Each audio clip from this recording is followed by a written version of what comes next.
Students, हम 9th class की हिंदी की वर्कशीट नंबर हम आज करेंगे 25। सो आज की वर्कशीट में हम देखते हैं क्या पढ़ना है। हमें वाक पढ़ना है, फिर इसे समझेंगे वाक। तो इसे कंटिन्यू करते हैं। आज डेट है 6 सितंबर 2021। तो आज की वर्कशीट में हम पढ़ेंगे। प्यारे बच्चों, पिछले कार्यपत्रकों में आपने कवि रचित कुछ साखियाँ और पद पढ़े। हमने पिछले वर्कशीट में पढ़ा था, ये कुछ साखियाँ पढ़ी थी। आइए आज की कार्यपत्रक के माध्यम से कश्मीरी भाषा की लोकप्रिय संत कवित्री, फिर दे रखा है यहाँ पर ललित यद द्वारा रचित वाकों में से कुछ वाकों पर चर्चा करते हैं। तो ये कवित्री हैं ललित यद द्वारा रचित। इसे पढ़ते हैं। रस्सी कच्चे धागे की खींच रही मैं नाव, जाने कब सुन मेरी पुकार, करे देव भव सागर पार। अब इसका मतलब समझेंगे, पहले इसे पढ़ लेते हैं। पानी टपके कच्चे सकोरे, व्यर्थ प्रयास हो रहे मेरे, जी में उठती रहे हुक, घर जाने का चाहे घेरे। अब इसका मतलब कैसे समझते हैं। तो यहाँ पर है, इस वाक्य के माध्यम से कवित्री कहना चाह रही हैं कि मैं कच्चे धागे के रूप सांसों से नाव रूपी जीवन को खींचने का प्रयास कर रही हूँ। यानी कि जैसे कच्चे धागे को खींचा जाता है, सांसों को खींचा जाता है, वैसे ही उसको वह जीवन को खींचने का प्रयास कर रही है। अर्थात कच्चा धागा बहुत ही नाजुक होता है, उससे एक भारी चीज़ नाव का खींचना प्रयास करते हुए कवित्री उनकी सांसों और जीवन से जोड़ने का प्रयास कर रही है। कच्चा धागा बहुत ही नाजुक होता है और उससे क्या खींचने का प्रयास करने का बता रही है, नाव को खींचने का। ईश्वर न जाने मेरी आराधना कब स्वीकार करेंगे, मुझे इस संसार से मुक्ति देंगे। जीवन रूपी सकोरे से समय रूपी पानी पल पल कम होता जा रहा है और ईश्वर मिलने की मेरी सारी कोशिशें व्यर्थ हो रही हैं। मन में पल पल ईश्वर मिलने की इच्छा उठती है और ईश्वर मिलने की इच्छा से मन भरा हुआ है। तो यहाँ पर वो कह रही है कि वो बहुत प्रयास कर रही है कि वो ईश्वर से मिल जाए, बहुत प्रयास कर रही है, लेकिन वो ईश्वर से मिलने की जो भी कोशिशें हैं व्यर्थ हो रही है और उनकी इच्छा और उठती जा रही है।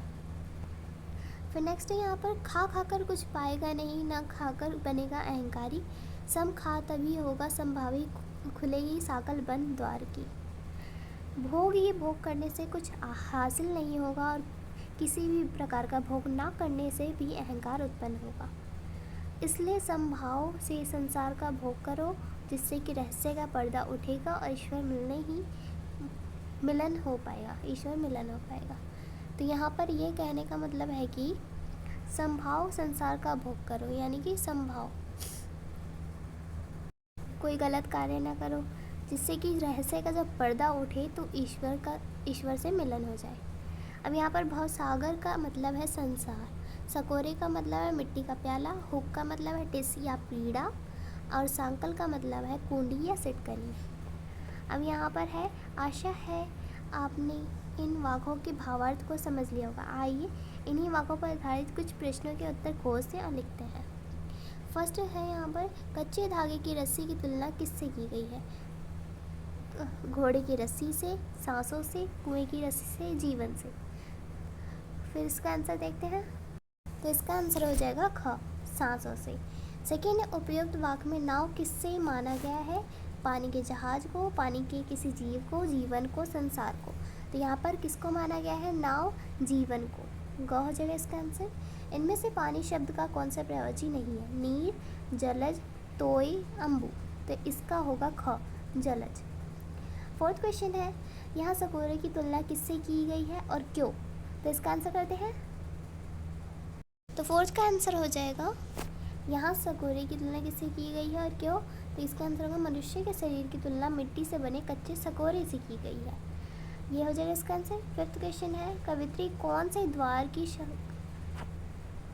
साकल खुलने की बात कह रही है। तो कवित्री के अनुसार जिस दिन मनुष्य के हृदय में ही ईश्वर की भक्ति जागृत हो गई, अज्ञानता के सारे अंधकार स्वयं ही समाप्त हो जाएंगे और प्रभु को अपने हृदय में पाकर सोते ही सारी जंजीरें खुल जाएंगी। हो जाएगा फिफ्थ का आंसर। सिक्स्थ क्वेश्चन है, गतिविधि दे रखी है। क्या आपने कभी मिट्टी के सकोरे या कुल्हड़ प्रयोग किए हैं, क्या उनको बनते हुए देखा है, इनकी बनाने की विधि पता कीजिए और उस पर एक अनुच्छेद लिखें।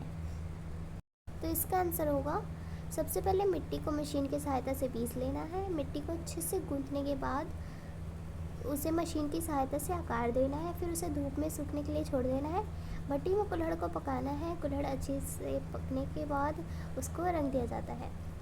तो ये था। तो आज की वर्कशीट हो गई हमारी कंप्लीट।